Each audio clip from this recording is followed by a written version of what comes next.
Mark 9:42-50. If anyone causes one of these little ones, those who believe in me, to stumble, it would be better for them if a large millstone were hung around their neck and they were thrown into the sea. If your hand causes you to stumble, cut it off. It is better for you to enter life maimed than with two hands to go into hell, where the fire never goes out. And if your foot causes you to stumble, cut it off. It is better for you to enter life crippled than to have 2 feet and be thrown into hell. If your eye causes you to stumble, plug it out. It is better for you to enter the kingdom with one eye than to have 2 eyes and be thrown into hell, where the worms that eat them do not die and the fire is not quenched. Everyone will be salted with fire. Salt is good, but if it loses its saltiness, how can you make it salty again?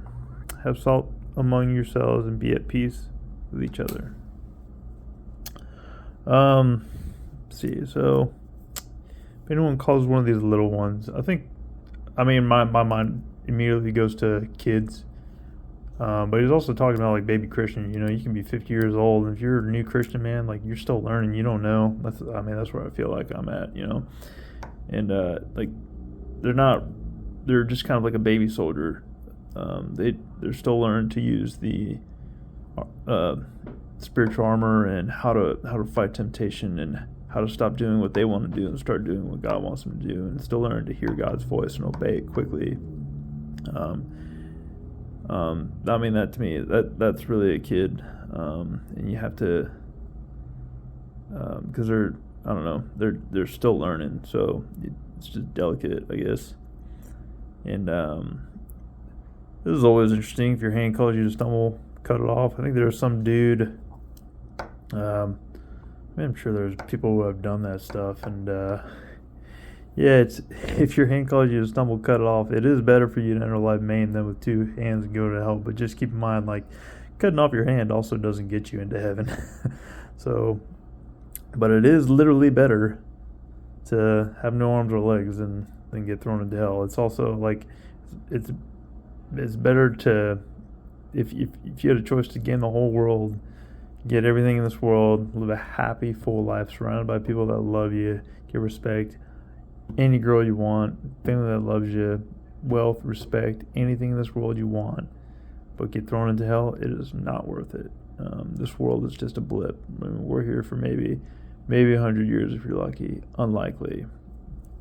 So yeah, it's literally better cut off to go through life without any arms or legs than going to hell.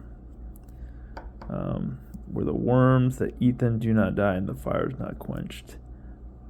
I think there are worms in hell, and I think they do eat whatever, I guess people, I don't know what you'd call them, spirits, people, whatever, but the worms never die.